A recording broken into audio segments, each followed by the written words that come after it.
Hi, there's a grocery cart behind the garage, and it looks like the shape of a body inside of the blanket. So I think there's a dead body inside of a grocery cart. This call to 911 leads Cedar Rapids police to one of the most disturbing scenes they've ever encountered. Inside a shopping cart behind a quiet apartment complex, they find the body of a pregnant woman. This has been here since at least yesterday at 1:30. Oh, you're no. What begins as a welfare concern quickly turns into a homicide, and within hours, investigators realize the suspect is already gone. I don't want anybody going through the dumpsters. I don't want anybody touching anything. Okay. I don't want anybody walking around anywhere. I don't know what anything is important yet. With the killer on the run and the city on edge, this case spirals into one of the most gruesome and far-reaching manhunts Cedar Rapids has ever seen. Cedar Rapids Police Department search warrant, come to the door! It's like bleach and stuff poured all over the carpet. Okay. I'm not going to go in there. The only thing he told me was she came after him with a butcher knife, and I killed it. We don't know much about Brittany's past, but we do know that she was close to her family and friends. Unfortunately, she suffered from a number of mental and physical disabilities. It's unclear exactly what those disabilities were, but according to her mother, Tempest, she was also a drug user. Brittany had 3 children, ages 2, 4, and 14, but by early 2025, 2 had been taken away by the state and placed in foster care. It's worth pointing out that Brittany never gave up her parental rights. And in addition, the state never informed her mother, Tempest, that the kids were being placed in foster care. Needless to say, they were all angry and heartbroken when they found out they had been adopted. Tempest was particularly upset because she would have raised her grandchildren herself if she knew what was going on behind the scenes. She also claimed that the state did not have legal authority to do what it did. And to make matters worse, Brittany's already troubled life continued on a downward trajectory. On more than one occasion, she told her mother that she was being drugged against her will, and that she was the victim of and that she feared for her life. We don't know much about these allegations, but Tempest believed that Brittany was actually in serious danger. As such, she begged the authorities to take action on the grounds that she was an at-risk adult, and whoever threatened her might eventually follow through on their threats. By then, the situation was nothing short of dire. But Tempest claimed that the police and social service agencies who would have come to Brittany's aid ignored her and treated her daughter like a throwaway person. Despite her troubled and chaotic life, Brittany adored her kids, her mother, and her close friends, and she was pretty good about staying in contact with everyone even when things weren't going well. Of course, her loved ones worried about her constantly. And as hard as it was to admit, they all suspected that it was a matter of time before something terrible happened. That said, they did not panic or rush to conclusions every time she fell off the radar for a day or two. In fact, it wasn't that uncommon, and that's exactly what happened on the afternoon of Wednesday, February 26, 2025, when Brittany abruptly stopped answering her phone and returning her friends and family members' text messages. Fast forward 2 days to the morning of Friday, February 28th, when a concerned resident called 911 to report a potentially grisly find behind a garage at an apartment complex in the 2100 block of Westdale Drive Southwest. Emergency. Hi, I was just at, and there's a grocery cart behind the garage, and it looks, there's a blanket or something in there. It's got blood on it, and it looks like the shape of a body inside of the blanket. So I think there's a dead body inside of a grocery cart behind the garages. EMTs were already taping off the scene when Cedar Rapids police officers arrived on the scene at 8:41 a.m. I hate to bother you with this, but okay. There's a woman walking around here. Okay, just a second, ma'am.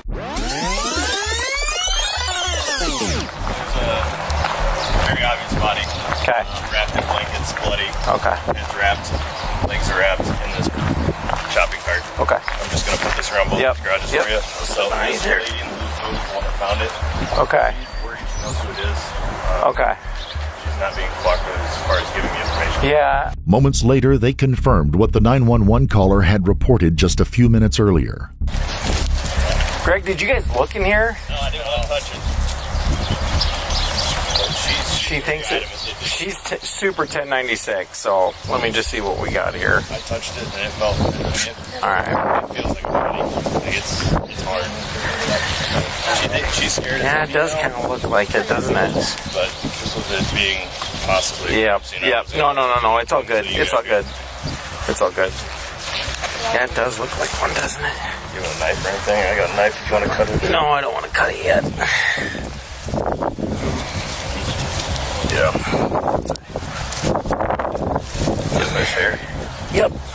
Just I got to get your names, and that's going to call us. We'll tell them what we'll be doing. Yeah. They get Yeah. that's real quick. Yeah. Unfortunately, I have no information, but Can you? I got other officers. We're so short staffed. Yeah. What do you need? Just hang tight. Don't touch anything. Just make sure nobody else. Yep. I'm gonna yell at them. Everything that you see here is how we found it. I'm gonna try and put the grabs on. So, the dude. Yeah. Or female. That here. Well, they are real. You got some female. It's a small body. Yeah. Yeah, it is. Yeah. Everything she was saying to Mondo. Apparently, she saw it yesterday. Well, Carter said, everyone. That. I'll grab her. Sorry. You're great. Can you still hang tight? Sorry, we're pulling the units as much as you can. Her name and her station. Yeah. So he's got all that. Thank you. Yep. Yeah. Next, the officer talked to the homeless women who found the body and the man who had called 911.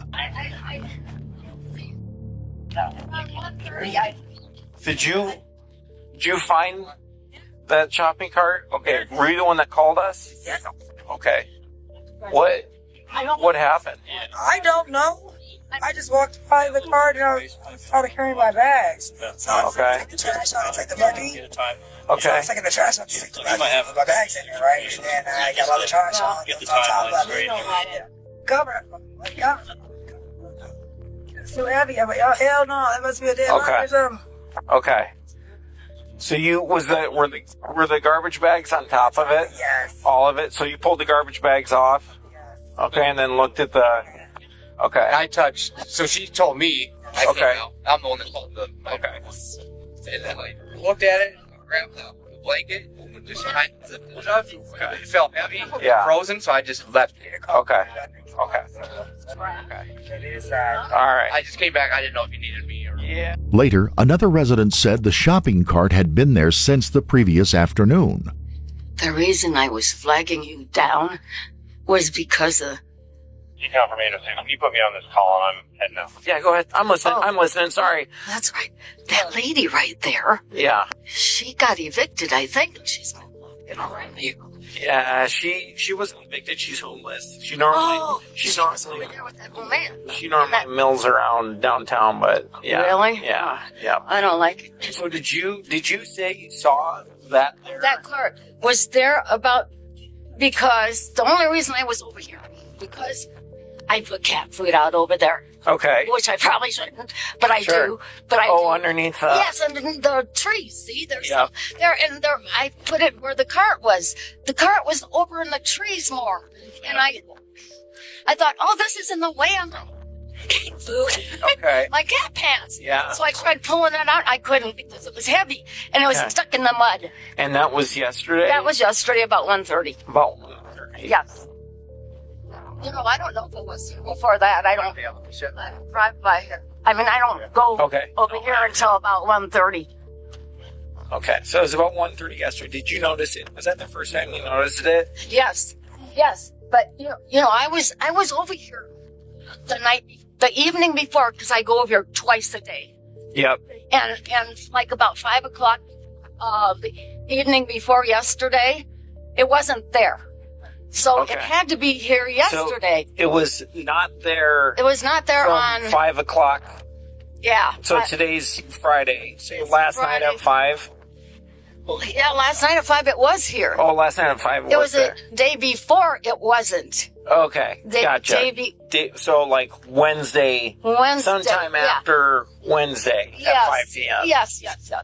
Did you see anybody I around it? didn't or see anybody around. No, I would tell you, but I didn't see anybody around because you know, I don't feel safe here, so I'm always looking around. I'm always checking here. Yep. Yeah. So, no, I did not. A homicide detective arrived on the scene a few minutes later, and almost immediately he noticed distinct shopping cart tracks in the wet ground beside the garage. Right there. I came in through here. Okay. It is a body. I did look at it. Yes. I saw, it looks like a black female. I just saw the tip of the head. I didn't want to manipulate it. The head is in the corner close to us, like where the Aldi, the tether thing is. Legs are, so it's sitting like this.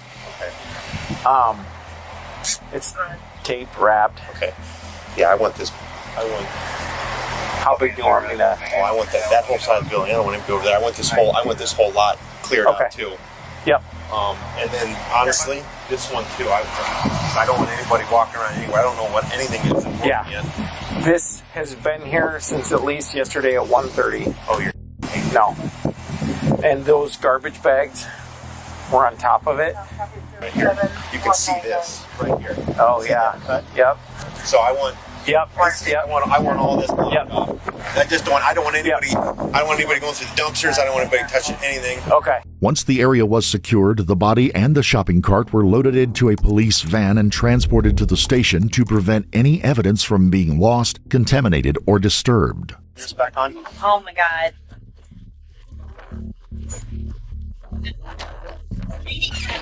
Huh? There's hardly any lighting. It's not gonna wake up. Oh my God. I'm gonna tell Grant to wake up. If he does wake up, I'll let you know. No, what's sleeping? The police quickly identified the victim as 38-year-old Brittany Hopkins. Her heartbroken family told investigators about her disabilities and drug use. But more importantly, they told them about a contentious relationship she had with a 51-year-old man named Donnie White. The investigators did a double take when Donnie's name came up because pretty much everyone at the police station was familiar with him. Over the years, he had been convicted of more than a dozen crimes in and around Cedar Rapids, and tellingly, many of them were assaults against women. After performing the autopsy, the medical examiner confirmed what everybody already knew, that someone had brutally murdered Brittany and either knowingly or unknowingly took her unborn child's life as well. The medical examiner listed the cause of death as blunt force trauma to the head and determined that Brittany was probably killed on or about February the 26th. The police eventually released her identity along with a few details about how, when, and where her body was found. The information produced a few new leads, but most of them didn't pan out. Even so, investigators were already pretty sure that Donnie White committed the grisly crime. But he was long gone, and at that point nobody knew where he was. Meanwhile, an eyewitness came forward with a startling claim. She told investigators that she and her boyfriend saw Donnie and Brittany arguing on the afternoon of Wednesday, February the 26th. She even said that Donnie lost his temper and assaulted Brittany. This was a huge break. In addition to putting Brittany and Donnie together 2 days before her body was found, it matched the estimated time of death established by the medical examiner. Even so, it didn't prove that he had anything to do with Brittany's death. What investigators really needed was physical evidence that tied Donnie to the brutal crime. They also needed to find him and, if possible, get him to confess. Everyone knew it was a long shot and that there was still a ton of work to be done. But thankfully, the missing pieces of the sordid puzzle began falling into place just a few days later. First, investigators found security camera footage that showed Donnie and Brittany at a U-Haul storage facility near the West Side Town Center on February 22nd. Again, this was not particularly incriminating, but it proved that they were together less than a week before her death. Investigators eventually got a warrant to search Donnie's apartment on the 4200 block of 21st Avenue, which was just a stone's throw away from Brittany's apartment and from where her body had been found. Cedar Rapids Police Department search warrant, come to the door! Cedar Rapids Police Department search warrant, come to the door! I'm looking there. Close door. Closet right. Closet right. Clear. Go, get this. Clear. Hey, pull back. I got it. I hold it. Go for it. You got more with me? Let's take this. I'm not gonna go in there if we don't have to, but bathroom's clear. There's a closet here, hold on.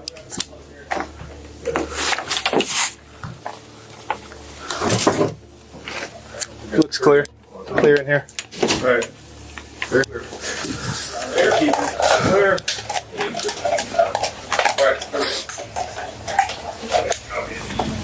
That's the crime scene. Once the apartment was secured, the officers turned the scene over to the lead detective and a team of forensic technicians. We didn't want to manipulate. Better. Thank you. It's like bleach and stuff poured all over the carpet. Okay, perfect. Thank you. And what they found was nothing short of damning. They also found a damaged airgun pistol, bleached clothes in the dryer, tracks in the carpet made by a heavy shopping cart, and handwritten notes from Brittany to Donnie apologizing for something she did that day. And that wasn't all. One of the complex's security cameras captured an unidentified man pushing an empty shopping cart up to Donnie's building, opening the door and disappearing inside on the afternoon of the 26th. When he reappeared 15 minutes later, the cart contained a suspiciously large and unwieldy bundle. The footage wasn't clear enough to identify the mystery man, but luckily the apartment building had keyless entry. And lo and behold, records showed that the man used Donnie's key card to get inside. At that point, three things were abundantly clear. First, that Brittany was murdered in Donnie's apartment. Second, the scene that day must have been absolutely horrific. And third, Donnie left Cedar Rapids in a hurry. In mid-March, the Cedar Rapids Police Department requested help from the U.S. Marshals to locate and apprehend Donnie. It was unclear how they tracked him down, but when they did, he was more than 1,500 miles, or more than 2,400 kilometers away. At approximately 3 o'clock in the afternoon on March the 19th, U.S. Marshals and officers from the Nevada Violent Offender Task Force cornered Donnie in a residential area on the 2900 block of West Washington Avenue in Las Vegas, Nevada. Luckily, he surrendered without incident. Donnie did not talk much after his arrest, but his family eventually shed some light on the tragic case. He said he had a picture of it, and he said, yeah, I killed her. You know, like... And that's who you knew as Ray Ray? That's who you knew? That photo right there? Yeah, that's it. That's her. That's... What was the other pictures that you... is there any other pictures? Because that's the couch and the furniture. That's the apartment, yeah. Okay, this is the apartment. He was showing me the different... Here she is again. What did he say about the push cart? About the What details did he yeah, God. Oh, my God, yeah.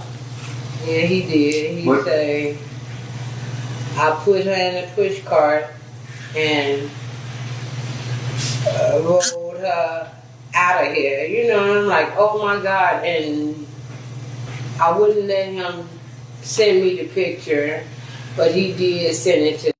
And I said, I don't want to see no mess like that. I said, I hope you playing. What did Donnie say he did with the push cart? And he didn't say exactly, but he did say it's Aldi's push cart. Aldi's? Aldi. Yep. Okay. And he put her in there and he pushed her somewhere. He didn't say exactly where, but when I saw the news clipping on my phone, I know it said that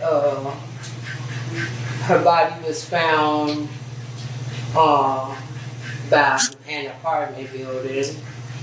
And I was like, oh my God. So I said, well, he didn't try to hide her.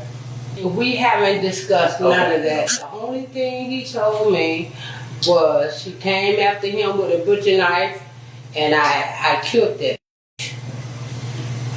throw out there how he did it. We know about the cart, how he disposed her body if she yeah, that's what he did tell me that. He said, I went to Aldi's and got a push cart and I put her in there and I rolled her ass on the way from here. I said, oh my God, I'm for real? And I didn't see the picture of her in the push cart, but he did send that picture to the... I wouldn't let him send it to me. Did he say it was a picture of her in the cart? Did he tell you that it was a picture of her in the cart? A picture of her? Yeah, let's say the body was in the push cart and with some bags on top of it or something. Okay. You know, that's what what he told me.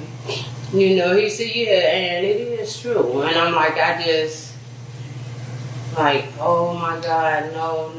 It's unclear why they didn't report the crime, but later investigators questioned Donnie's friend who picked him up near the airport in Las Vegas.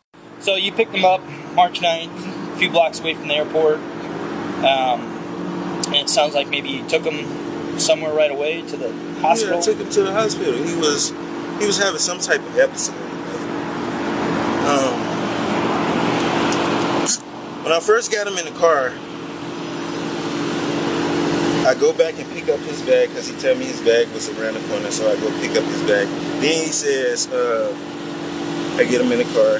He hops out the car and starts running down the street. So I park the car. I try to get him back in the car, and the police pull up on us because a passerby told them that I guess somebody was trying to drag somebody in the car. So when the police pulled up, they questioned us and everything, and he said he was okay and all of that, and they let us go. So I was on my way to take him to the shelter. Then he's got the tweaking out on me again. So I was like, this your last time. So I took him to the hospital, and when I pulled up to the hospital, he actually had me in the headlock and was trying to bite me. So when I pulled up, I had to yell to the security to come get him off of me. He had to be restrained, that type of episode. I don't even know what was going on with him. And after that, I ain't seen him since. What was he suffering from that he ended up in the hospital? I don't know. They didn't tell me what he was suffering from. I just know. What did Donnie say he was suffering from? He didn't say anything. He was screaming and hollering like he wasn't saying anything. That's why I had to take him to the hospital because I didn't know what was going on. Had you ever seen him like that before? Okay. Did you feel like it was mental or like he was coming down? I definitely feel like it was mental. That's why I took him to the hospital. I'm like, I don't know what this is, and I can't have that around nobody. Did he make any statements to you about anything that happened in Iowa?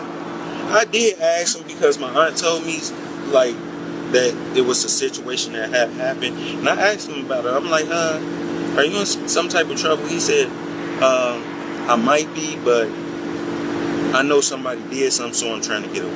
That's what I'm saying.